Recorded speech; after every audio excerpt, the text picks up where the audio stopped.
Good morning, everyone. It's sincere thank you for carving time out of your busy schedules to join us today and for your continued dedication to your school community. We are so excited to continue this role-based webinar series that we have been hosting since the fall of 2021. Today, we are going to focus on understanding the role of parents and families in supporting school safety before, during, and after an emergency. This is the fourth webinar in our role-based webinar series during which we highlight the unique roles that different school and community partners play in supporting and enhancing emergency operations plan development. Be sure to stay tuned for additional webinars that we will host on this topic throughout 2022. Before we get started, I would like to share a few tips about interacting with this event today. In the web links pod on your screen are relevant web pages. Select the name of the web page you would like to download and then click the Browse To button. We encourage you to explore each of these pages on your own time and to also share them with your colleagues. The Q&A pod at the bottom of the screen is the mode that you can use to communicate directly with us, your webinar presenters. If you experience any technical difficulties during the event, please feel free to use the Q&A pod to let us know. Or if you have any questions that come in throughout the event, you can do so there. As a reminder, there is no dial-in for this webinar. Audio is available via the link provided, and if you experience any difficulty hearing the audio stream, please turn up your computer speaker volume or send us, again, a chat via the Q&A pod. The pod is specifically designed for you to send messages regarding technical support, but also any questions that you may have about the content that we present today. We welcome you to send us questions at any time during the webinar, whether related to presentation content from our guest presenter or from the REMCA Center, and we will answer them during the Q&A session. We're also going to host a live chat via our community of practice following the event, and we welcome you to join us there as well. We'll share the link to that at the end, and we'll be sure to answer any additional questions that we're not able to answer during the Q&A session at that time. Also, this webinar is being recorded and will be made available in archived form on our site within a week after today's event. I am so happy to introduce our guest speaker for today. Beth Ye is the team leader for the Statewide Family Engagement Center and the DC Opportunity Scholarship Programs within the Office of Elementary and Secondary Education at the U.S. Department of Education. She has worked with the department for more than 20 years on program evaluations and literacy. Beth earned her bachelor's degree from Carnegie Mellon University and a master's degree from LBJ School of Public Affairs at the University of Texas. And she brings great perspective on the role of parents because she's the mother of 2 children. Let's take a moment to walk through our agenda for today. We'll start by providing an overview of the importance of collaborative planning to support school EOP development, and then we'll take a closer look via Beth's presentation at the role of parents and families in helping to enhance school safety, security, emergency management, and preparedness, as well as helping us understand why it's so important to engage families. We'll then walk through how education agencies can work with parents and families to enhance EOPs. And of course, we'll have an opportunity for you to pose questions to us, as well as share some key resources to support your work. And again, you can access those resources that we reference throughout the event in the web links pod at any time during today's webinar. Before we get started with our presentation content, we always like to get a sense of whether the REMCA Center is new to you, whether we're an old friend, whether you've attended a live training, virtual training, perhaps you've requested technical assistance, downloaded a resource, met us at a national conference, or in some other way. Always great to get a sense of whether we have new or old friends joining us today. And it looks like some of you have attended live and virtual training. Some of you have downloaded a resource. It looks like we have some who have selected other as well. It's always great when we see some of that repeat engagement with the resources and services that we provide. And we encourage you to share information about the REMCA Center with your network all the resources and all the services that we provide are free, and we are always happy to have newcomers learning about us. The U.S. Department of Education's Office of Safe and Supportive Schools, thank you so much, we can close the poll now, administers the REMCA Center to help build the preparedness capacity, including prevention, protection, mitigation, response, and recovery of schools, school districts, and institutions of higher education with their community partners at the local, state, and federal levels. REMCA Center staff members are available via phone or email to respond to your direct requests for technical assistance on a variety of topics, from questions about registering for future webinars or scheduling a training event to topical inquiries about new issues and emergency management. Just remember that we are always here to help you with your school safety needs. Let's conduct another poll to get a sense of who you are. We're hoping you can share a little bit about your role in supporting overall school safety, security, emergency management, or preparedness. Whether you're a parent or caregiver, whether you serve in a more response-based role or a school-based role. We always like to get a sense of who's joining us and adding to the conversation today. And right now, it looks like we have representation from all categories, which is awesome because as we'll emphasize throughout today's event, EOP development as well as overall school preparedness is truly a collaborative effort, and it's enhanced by having those multidisciplinary roles involved, including, of course, parents, caregivers, and family members. So we're so happy to see that some of you have joined today's event as well. Thank you for answering that full question. Our nation's K-12 schools and school districts are entrusted to provide safe and healthy learning environment for students, faculty, as well as staff members. But the reality is that they can't do it alone, as we saw by those poll responses just shared. The whole school community really plays a key role in efforts to create, maintain, and cultivate safe and prepared schools.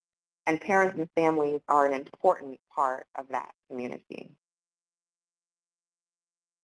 Schools and their school community partners, as we just noted, all play a role in protecting the whole school community. And as school EOPs are developed and continually revised, the planning team can include partners from across the community, as well as education officials from the district and within the school building, and that might include administrators, counselors, facility managers, secretary, and many others, all of whom have experience contributing to school safety and can support aspects of prevention, protection, mitigation, response, and recovery. This also includes parents and families. Whether they are part of the core planning team or serve as ad hoc members, they play an invaluable role in building safe schools and in those overall efforts to continually update and maintain the EOP.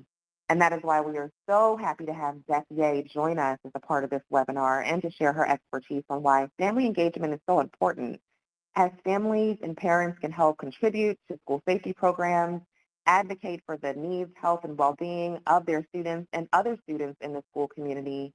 They can help to reinforce the role of families in supporting and helping to enhance efforts. They might participate in or consult on district or building level emergency management teams, as well as support and play a role in overall response and recovery efforts. And when we're talking about parents and families, we're looking at parents, guardians, caregivers, surrogate family members. They all play a key role. And it's important to remember that parents and families are often advocating not just for the safety and well-being of the child or children they have enrolled in school, but rather the school and members of the community as well. Insight from families and parents can help education agencies identify gaps in school safety services as well as capacity levels and ensure that EOPs reflect the needs of all members of the school community. So how can education agencies engage parents and families in planning? First, they can provide a clear mechanism for them to communicate directly with education agency leaders as well as school safety planning partners. And this might include encouraging them to attend school safety forums and trainings, requesting their input on issues related to school safety via surveys, creating parent camps or workshops during which parents and families can share their voice with school leaders and with school safety planning teams and key community partners. Education agencies can also reinforce the role of parents as key school safety partners by inviting them to join school safety planning teams. And of course, always communicate with parents and families regularly regarding any changes to the EOP, and of course, request their input as well on portions of the plan. The Guide for Developing High-Quality School EOPs, informally known as the School Guide, and the role of districts in developing high-quality school EOPs, which serves as a companion to the School Guide, both align and build upon years of emergency planning work by the federal government. Together and individually, these guidance documents put forth the key concepts, principles, and processes for continually building school safety and for protecting the whole school community before, during, and after a possible emergency. Schools and their community partners can use these guides to create new plans, as well as to revise and update existing plans and align their planning practices with those at the national, state, and local levels. The six-step planning process, which is featured in both the School Guide and District Guide, and which you actually see on your screen right now, is intended to be cyclical and ongoing. The planning team, identified as a part of Step 1, should work through these 6 steps to create, implement, and continually enhance school EOPs. And they can use this process to develop a plan, conduct a comprehensive review of existing plans, or conduct reviews of their plan's component parts, such as annexes, to support improvement. All of these steps support a collaborative process which invites multiple perspectives for information gathering, prioritizing, goal setting, and execution of specific activities in the support of that ongoing maintenance and continual improvement, including training and exercises. And a little later in the webinar, we'll walk through how parents and families can support each of these steps in the 6-step planning process.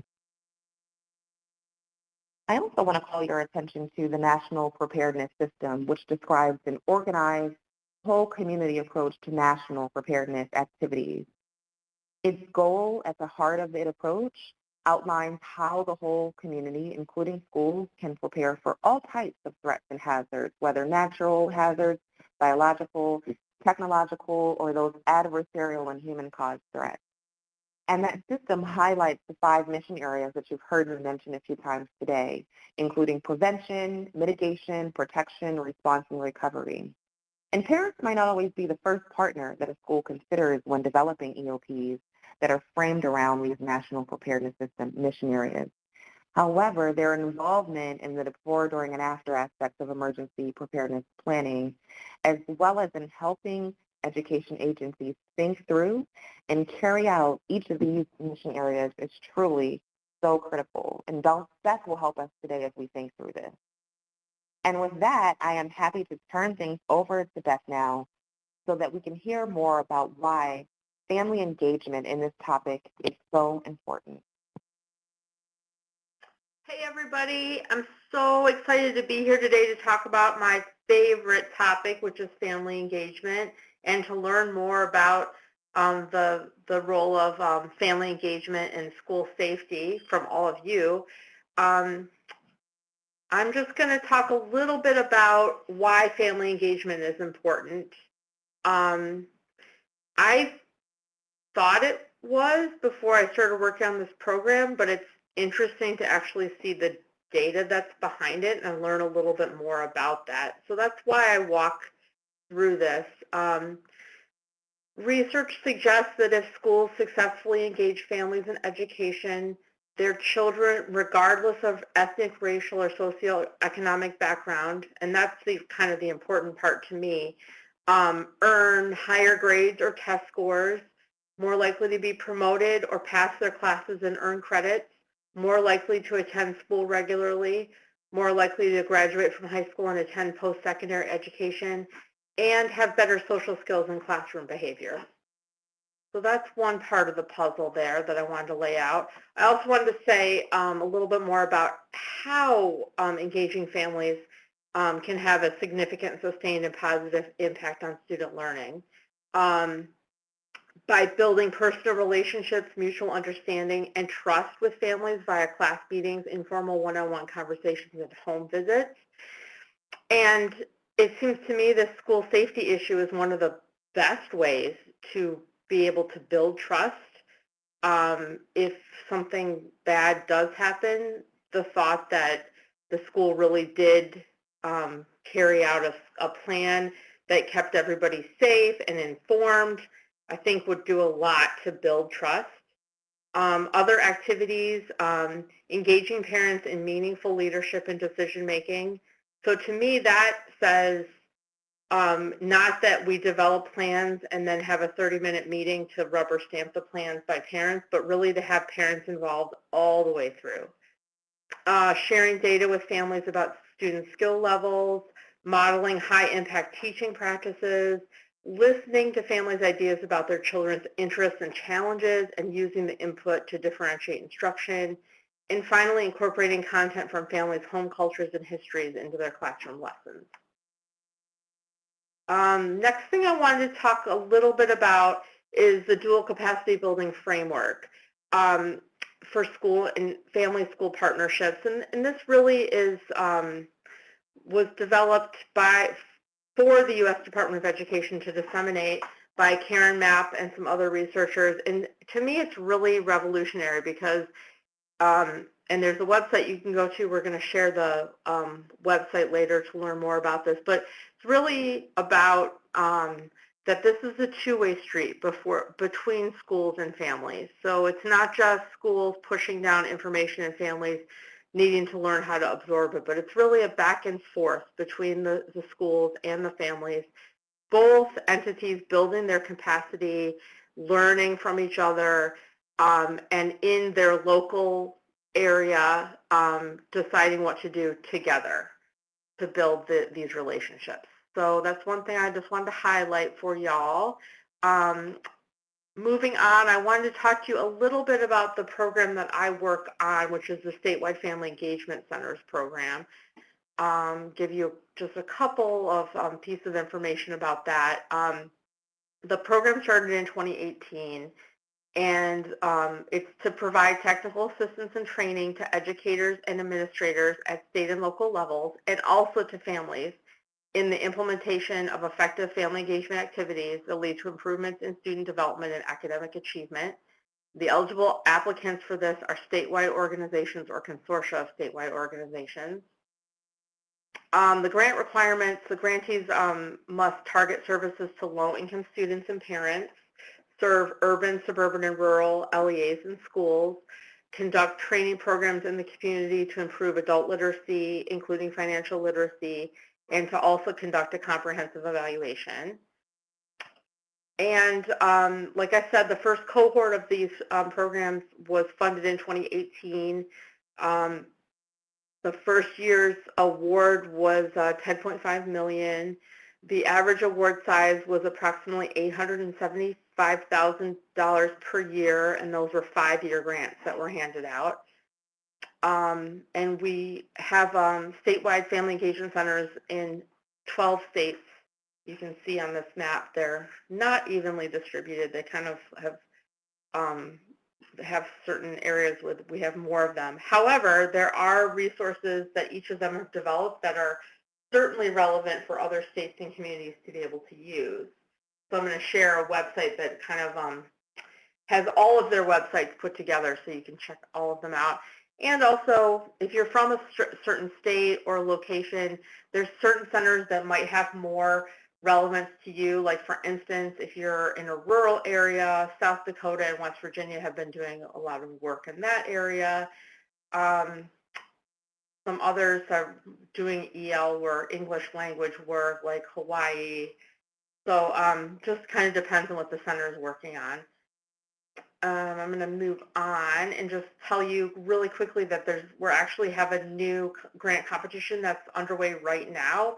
The applications are due March 11th. So if your state, a statewide organization in your state wants to apply, they should contact me and we can get that moving. Here we have a couple weeks left before they have to submit their applications, and there's more information on our website that we're linking to here. All right, I'm going to move on. I have a couple of different grantees have done a few things related to school safety. And one I wanted to highlight was the Ohio Statewide Family Engagement Center. They presented at the Ohio School Safety Center Summit in 2021. And just a little bit of context, in Ohio, it's law that all schools have emergency operation plans and that parents of current students must be consulted in the development of the plan, and one parent representative must sign the plan. So that's just a little bit of background there. They presented on how to use the intervention that they're currently working on in Ohio called the multi-tiered system of support to talk about school safety in a couple of different scenarios. The tiered approach to family engagement is really, I think, really revolutionary and interesting. And it's really all about meeting families where they are. So some families, you might be able to just send out the school safety plan that's already been developed, and that's fine. They can follow it. Other families need more support. They need to be involved in it. Maybe they've had some trauma in their family already due to some other emergencies that have happened in the past. They want to be more involved. Others may need help with translating into their language. So that might be another area where there would be more support needed for those particular families. The plan that is developed may work for 95% of families, but there might be 5% that it doesn't work for various reasons. And then the school really needs to figure out how to help those 5% really get on. So they may need even more support, and that's kind of where the tiered engagement comes in. Through this presentation, they discussed implementing a suicide prevention model and how that would work with the tiered model, and also how to revise a school emergency plan using the tier model. So I just want to share that a little bit to you guys. Oh, I'm seeing a thing, missed what LEA stands for. It's just a fancy government word for school district. I should have used school district instead of LEA. So that's what the Ohio folks are doing with regards to school safety. But I do think that all of the centers are doing work that is relevant to this, because really, when you comes down to it, this is a conversation between families and schools, and the centers are working with all sorts of different conversations with different family groups and schools to work together. So I think it's pretty relevant. I think that's all I have to present right now. We're going to talk about resources later, right? We will, and thank you so much, Beth, for sharing that state example. And I thought one of the things that you stated is so important as we go into this next section, and it's looking at meeting families where they are, and that's so important. And there are so many ways that education agencies can work to find out how to best do that, whether through surveys or these continual conversations. But what's most important is having that continual engagement take place and figuring out the best points of contact and the best formats of contact for your parents. So for some parents, that might be home visits. For others, that might be engaging in and participating in training sessions and workshops. For others, it might be actually involving them on the team. So we so appreciate you, Beth, for sharing that. And we will spend a little bit of time later walking through some of the related resources from your statewide center as well. Great, thank you. Thank you. Let's spend a little bit of time now walking through how education agencies can use parents and families to support that 6-step planning process as well as overall EOP development. The district and school guides discussed earlier present a traditional format that can be tailored to meet individual school needs as the school works to develop and revise its EOP. It is not a required format. It is just one possible format, and it includes 3 major sections. The basic plan section of the EOP provides an overview of the school's overall approach to emergency operations.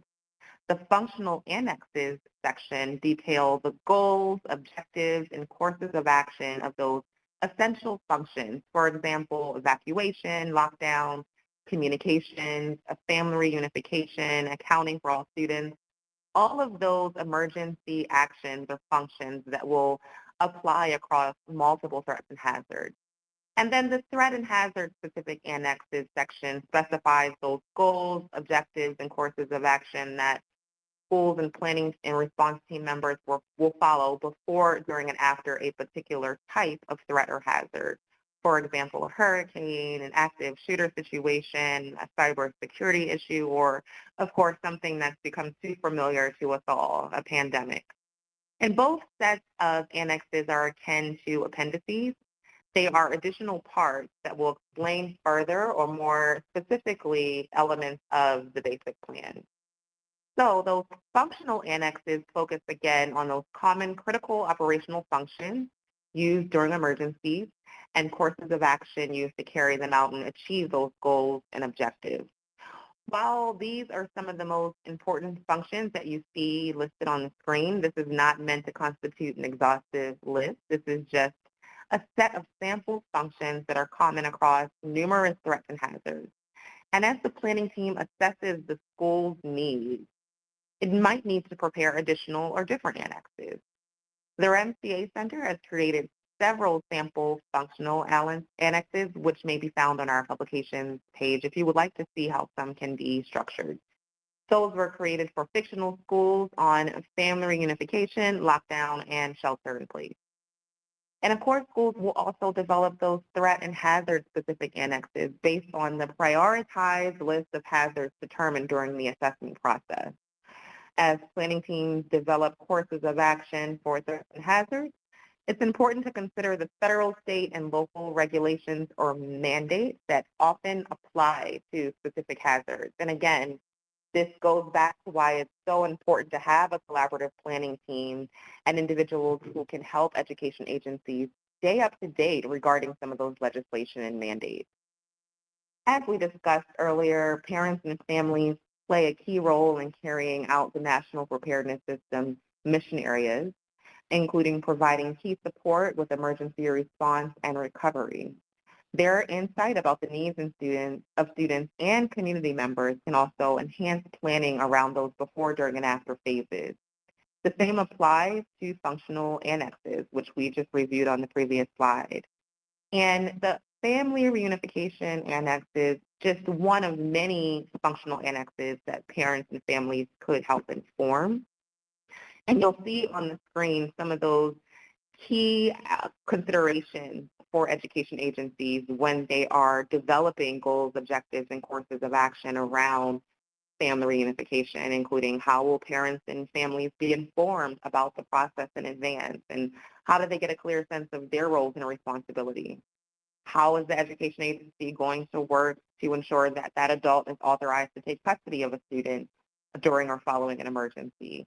How will communication be managed during that check-in? How can the privacy of students and parents be protected from the media?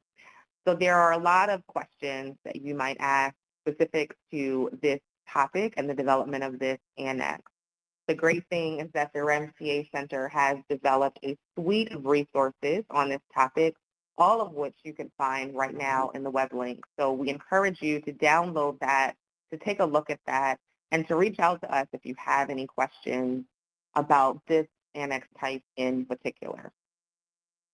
So looking at the six-step planning process, starting with step one, the most comprehensive and effective school EOP is developed by that multidisciplinary planning team. And in step one, schools identify that planning team that will collaborate to analyze and prioritize those threats and hazards facing the school and use that collective expertise to inform the development, implementation, and refinement of the school EOP. This multidisciplinary approach adds to the breadth, depth, and scope of the plan. It also helps ensure that all aspects of safety and security are considered from multiple professional perspectives, including the perspectives of families and parents. It allows for greater input and expertise, It helps to provide access to that federal, state, and local data about historical threats and hazards and the trends related to them. And it might also help the education agency get access to those local community partners and their data and help build rapport with local organizations who might provide support or serve as key partners when looking at response and recovery. And each member of the core planning team serves not only as a steward from his or her specific group, but also carries that safety and training messages from the core planning team back to her or his constituent group. Research from NCES, the National Center for Education Statistics, shows that 79% of elementary schools reported that they have an advisory group or some kind of council that includes parents. And that's really a great place to start when you want to tap into and source potential parent partners who can join this team and support EOP development. Who on the team, of course, is of utmost importance because these individuals will play a significant role in step 2, which is the step during which schools work to understand the situation. Or, in other words, these people will uniquely identify what are the hazards and threats in the school community and subsequently prioritize and address those issues that the school faces as a result. During this step, the team will use data and assessments to develop that comprehensive list of possible threats and hazards.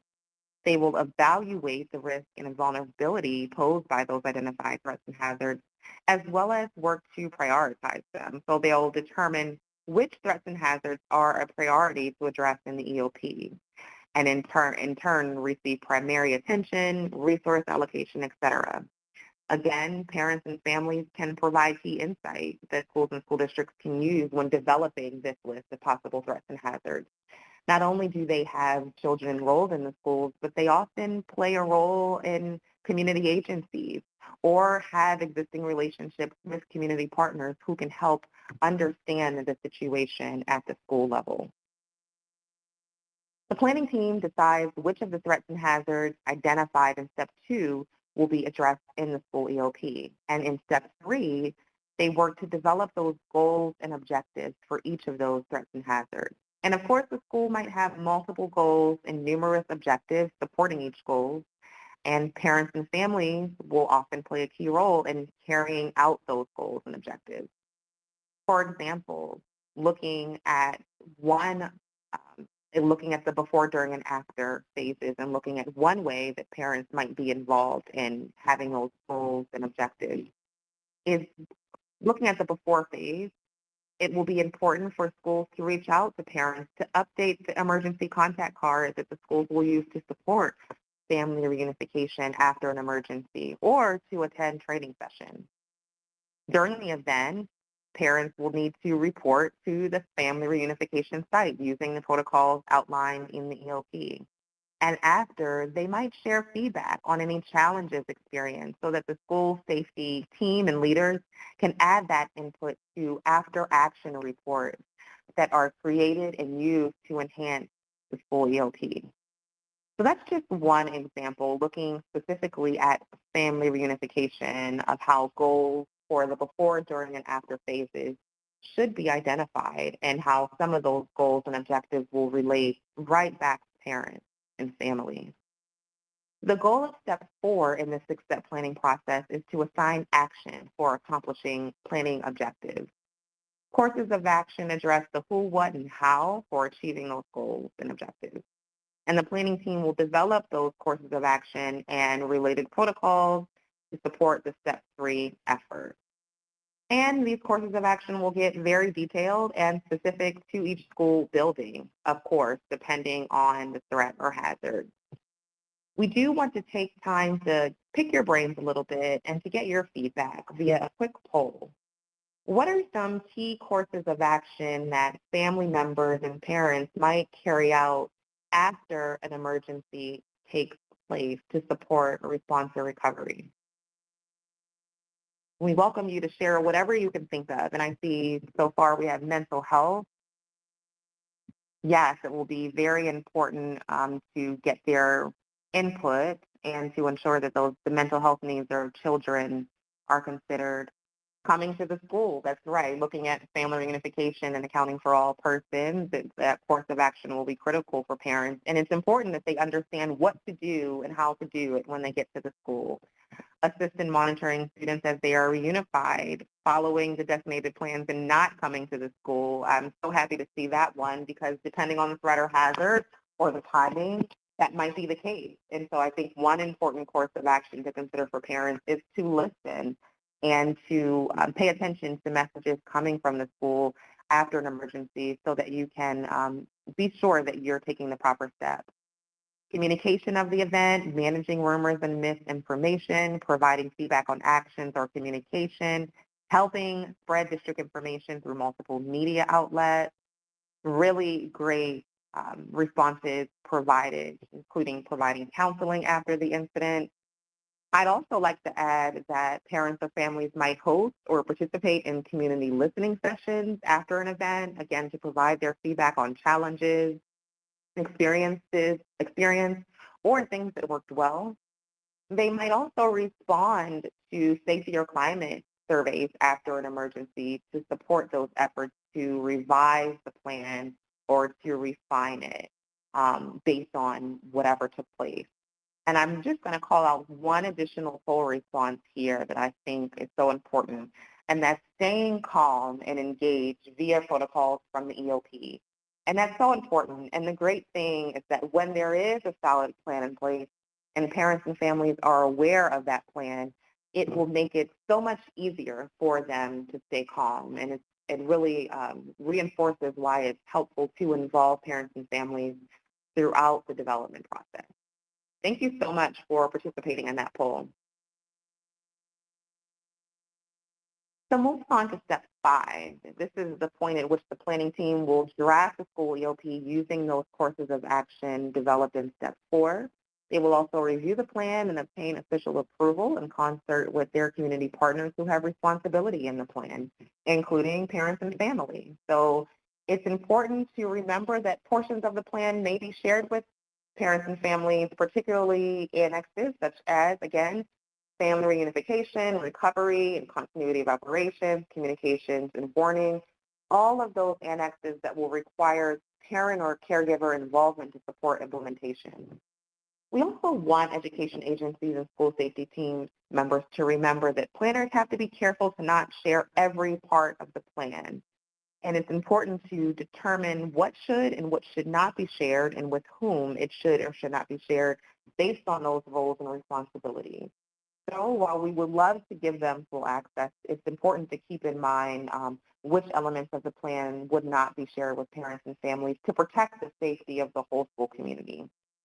And during the process of creating, updating, and implementing school EOPs, it's important to ensure that schools are abiding by the Family Educational Rights and Privacy Act, or FERPA, as well as with helping parents and families understand when it applies and the impact it has on school safety efforts. Now that the plan is written and approved, it must be implemented. So that includes practicing it, or reviewing it, and enhancing it. In other words, the whole school community needs to be trained, and they need to have those opportunities to practice the plan and to test those courses of action that have been developed. Step 6 involves training those stakeholders to do just so. And everyone in the plan, as we just discussed, needs to know his or her roles and responsibilities before, during, and after, including parents and families. The planning team must create a training and exercise schedule, deciding on frequency, type of exercise, and design.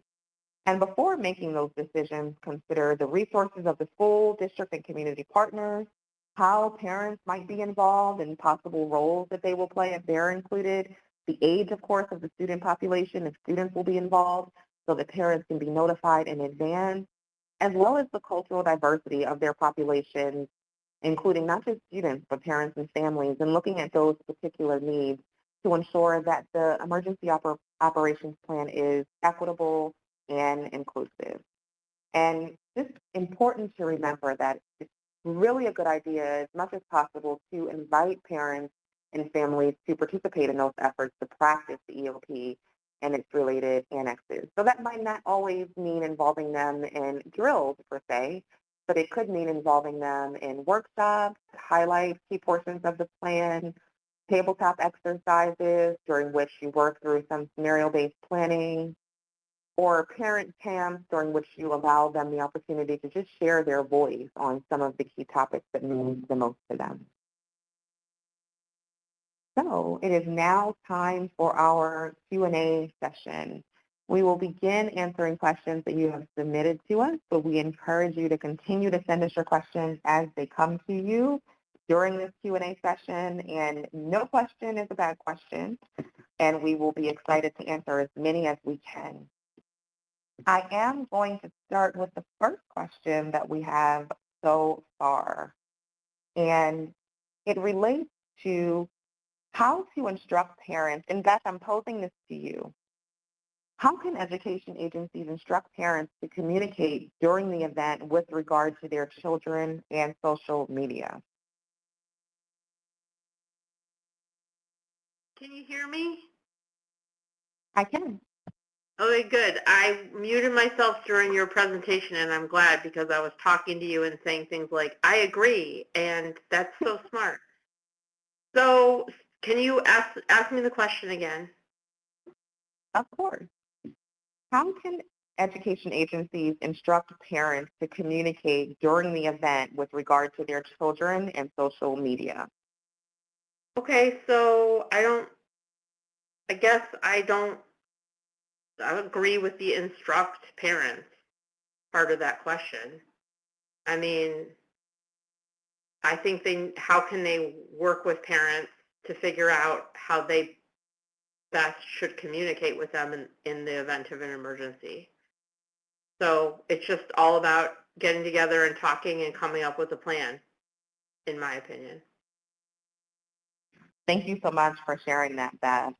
And keeping in mind that not all parents will have access to social media. And as you mentioned earlier, Beth, I think meeting parents and families where they are and having multiple modes of communication available so that you can keep those lines of communication open throughout the event. I mean, for me too, I think the school the families in the school need to say, what does social media mean to them? Because like I'm an old person, y'all. I'm like all up in Facebook, but there's a lot of people that, you know, younger parents that would say or international ones that would say we use WhatsApp or we use whatever it is. So I think, trying to figure out what that is that the families are using already, that and then going to that platform, which who knows, maybe hasn't even been invented yet, or I haven't even heard about it. So just being flexible too and changing over time. That's an important point. I do have another question for you. What are the most commonly encountered barriers to parent or family engagement? I mean, so we just see a lot of places that the parents the parents went to the school that their kids are in. The parents have decided that the school isn't trustworthy based on even the principles that they had as a kid. And to me, that makes perfect sense, that if you have bad associations for something that happened when you were 10, you're not going to like march in with a new attitude when you have a 10-year-old. So just kind of these ingrained feelings of mistrust. And then from the school side, I think this feelings of, there's just certain families we can't reach. They have too many problems. It's too much. They're not interested in this. And what the surveys show is that every family is interested in this. Every single one. And so having some humility and really understanding from the principal side, like, hey, it might not even be you they're reacting to. It could be the building. And how do you break down those barriers? We've actually seen a lot of trust built in the virtual environment because there's something scary for people of having to go back into the actual school building, that they can actually feel more comfortable at home. We've had a lot of success in meetings where the principals are muted and the parents are running the meeting. So just thinking about the power dynamics of even filtering in and sitting around a table in the school, and what can you do to turn that on its head, I think is someplace to start. Thank you so much, Beth. And we talked a little bit earlier about being careful about sharing all parts of the plan with everyone in the school community. And so we have two questions that came in related to that. Are there any recommendations for the items that we should not inform parents about regarding EOP?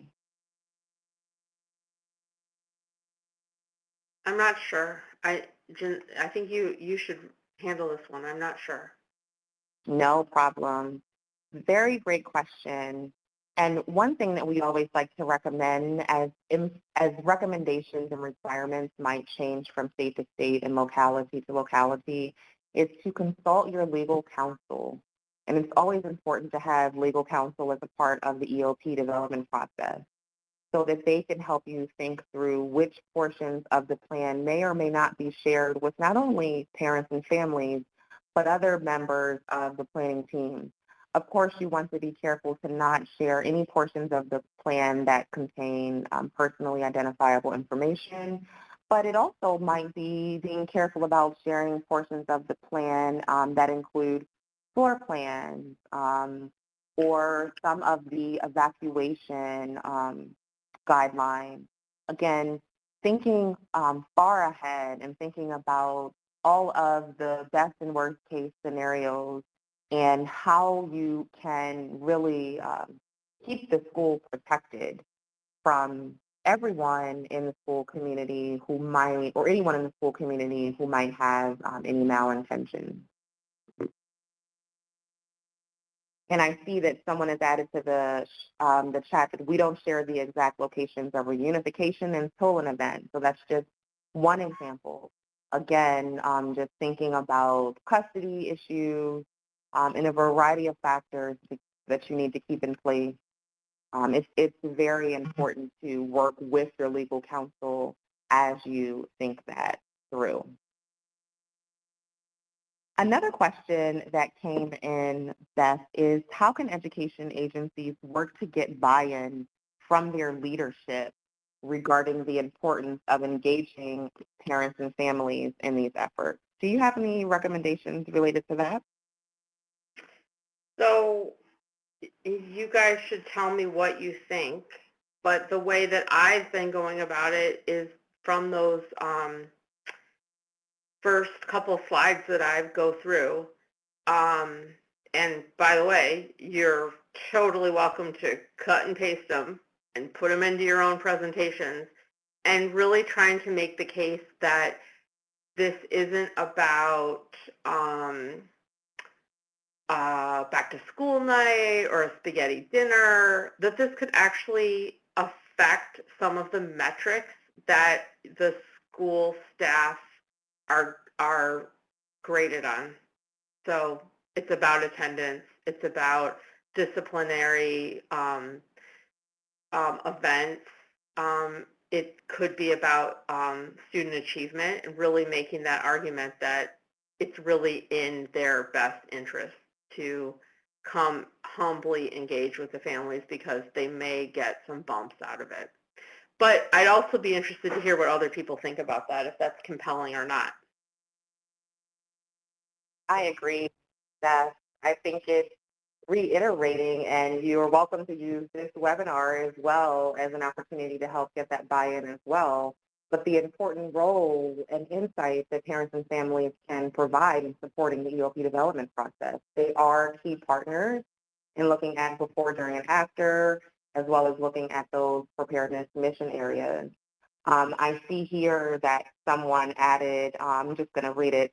The issue with social media platforms utilized by students and parents during an event are causes for concern as they can spread misinformation about what is occurring. And that's so true. And I think that's another point to use when trying to get that buy-in. It's important to have these conversations, to involve them, to be able to have those forums during which you can talk to parents about some of the advantages and disadvantages of managing communication during and after an event. And, it's important to involve parents and families in those conversations so that you can share, that point that we would prefer that you stop the spread of misinformation and use whatever tools have been designated by the education agency to communicate, to share information, or to access accurate and up-to-date information.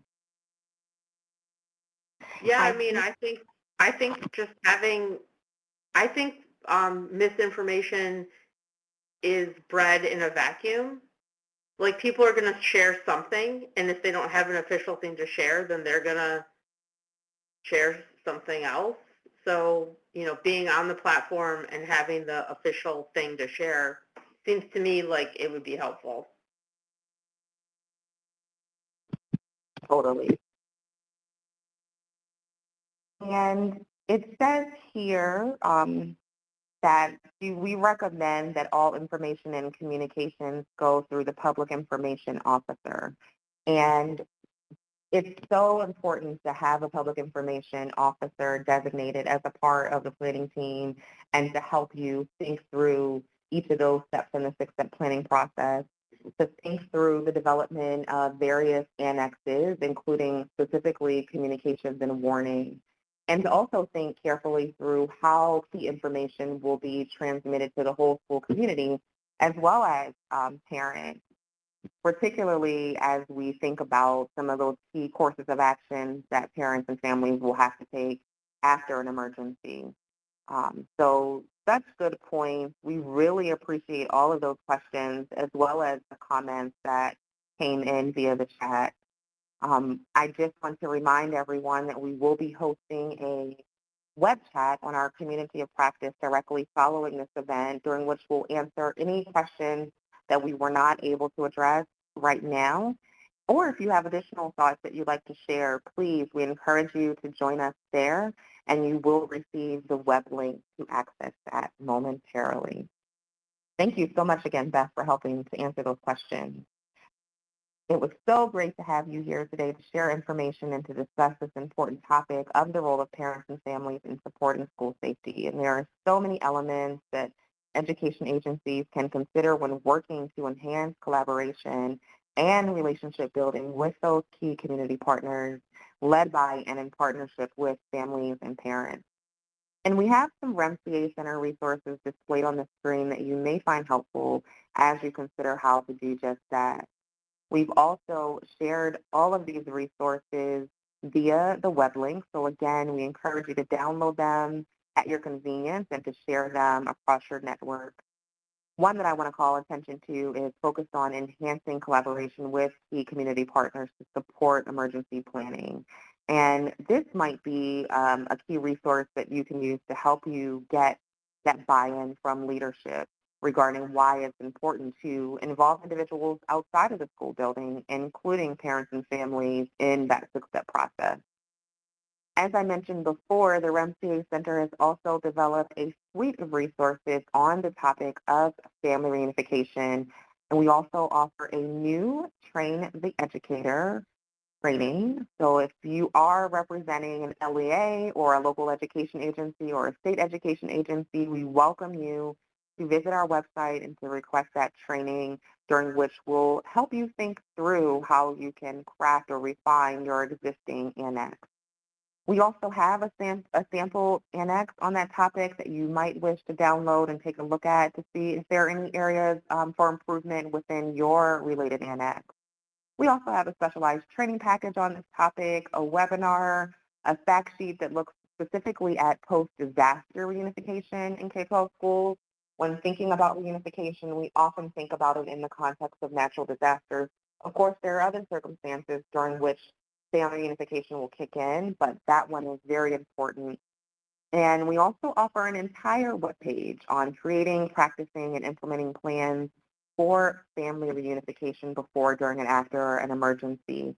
And the great thing about that webpage is it features all the resources that I just mentioned, and we will continually update it as we develop new resources on this topic and others. And with that, I'll turn things back to Beth just to walk through some additional resources. Oh, yeah. Those are small, and my old eyes can't see what all of them are. Oh, I see the links are here. So the one in the bottom is the dual capacity framework, and there's a link for the to go to that website. And then, oh yeah, and then there's our website is on the upper right-hand corner, the Statewide Family Engagement Centers program. There you can look at, it lists all the centers and what they've been up to. And then,